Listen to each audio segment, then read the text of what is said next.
जगज्जालपालं कचत्कण्ठमालं शरच्चन्द्रबालं महादैत्यकालं नभो नीलकायं दुरापारमायं सुपद्मासहायं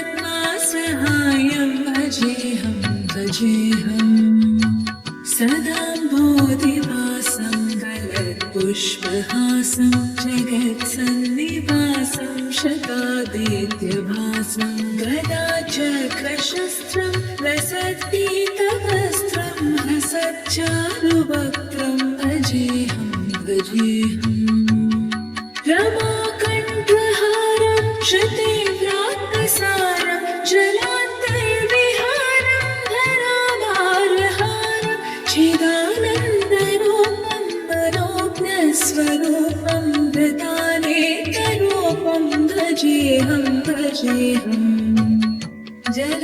जराजन्महीनं परानन्दहीनं समाधानहीनं सदैवानवीनं जगज्जन्महेतुं सुधानीकहेतुं त्रिलोकैकसेतुं भजेऽहं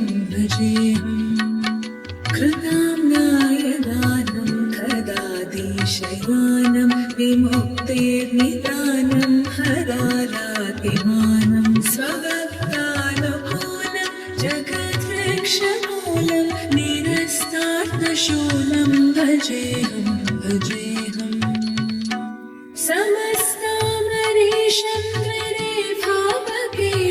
जगद्बिम्बलेशं हृदाकाशदेशं सदा दिव्यदेहं विमुक्ताखिलेहं सुवैकुण्ठगेहं भजेऽहं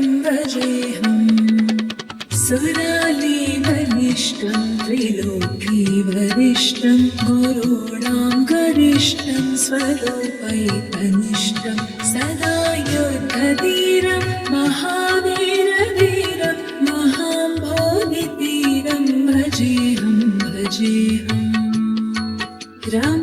रमावामभागं दलानग्ननागं कृताधीनयागं गतारागरागं मुनीन्द्रैः सुगीतं सुरैः सङ्गीतं गुणोदयरतीतं भजेऽहं इदं यस्तु नित्यं समाधाय चित्तम्